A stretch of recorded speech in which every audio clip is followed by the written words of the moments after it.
Bonjour, c'est Birdie Duck.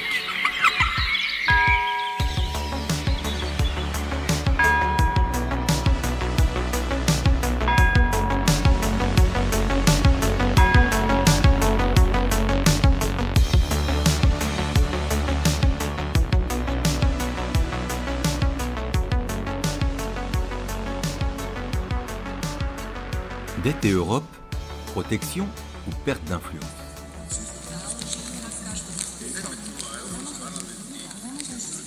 Dans l'épisode précédent, on a vu que la dette française reste soutenable mais qu'elle peut provoquer des effets pervers, comme l'éviction des investissements privés ou la peur qui paralyse l'économie. Aujourd'hui, élargissons la perspective. Qu'est-ce que change notre appartenance à l'Union européenne et à la zone euro? Est-ce une protection ou une contrainte supplémentaire?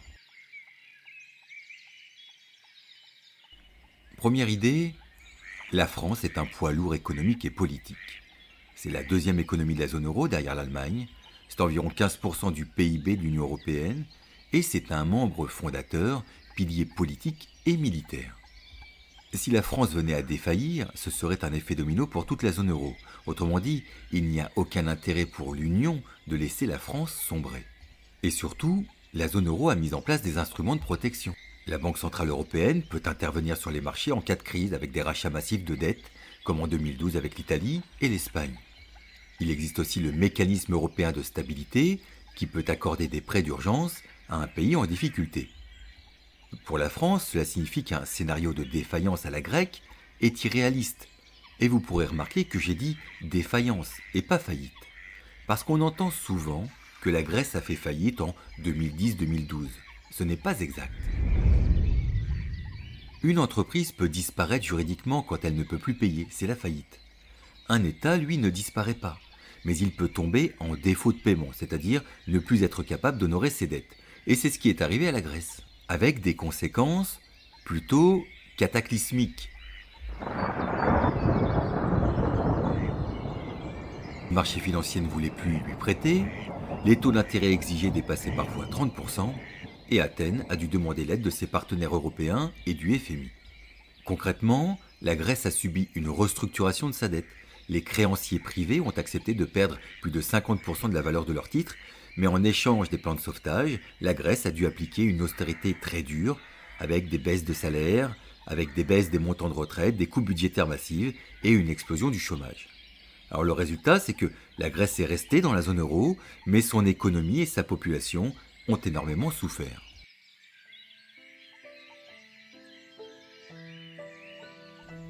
Mais la France n'est pas la Grèce. La France n'est pas à l'abri de contraintes, mais elle n'est pas la Grèce. Son poids économique est bien plus important. Si elle chutait, l'euro lui-même serait en danger.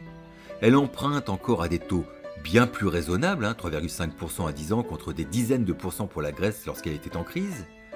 Et elle reste attractive pour les investisseurs tout en bénéficiant d'une demande forte pour sa dette.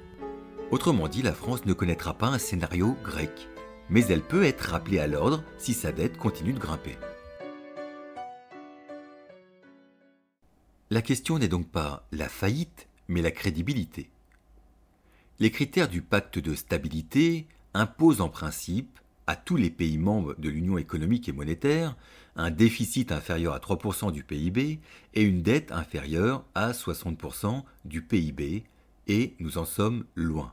La France est largement au-dessus, avec un déficit aux alentours de 5-6% du PIB et une dette aux alentours de 114% du PIB. Résultat, la France devient un pays sous surveillance de la Commission européenne et du Conseil.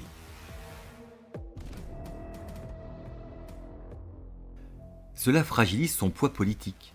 Il devient difficile d'exiger des efforts aux autres pays quand on ne respecte pas soi-même les règles. Et puis, il y a moins de légitimité pour orienter les décisions budgétaires européennes, et moins de capacité à peser sur les grands débats, les débats sur la transition énergétique, sur la défense et sur les investissements communs. La dette de la France ne l'empêche pas d'exister, mais elle peut l'empêcher de peser au sein de l'Europe.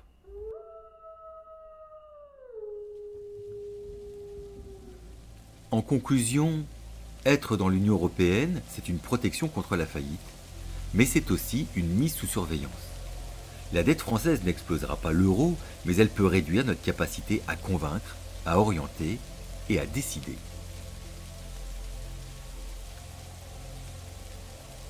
Alors la vraie question n'est pas la France peut-elle faire faillite, mais la France peut-elle encore peser en Europe si sa dette continue de grimper?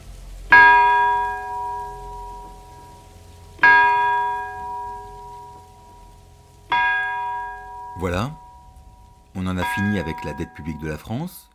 J'ai sans doute oublié des choses et j'en ai omis volontairement d'autres, comme l'effet boule de neige par exemple.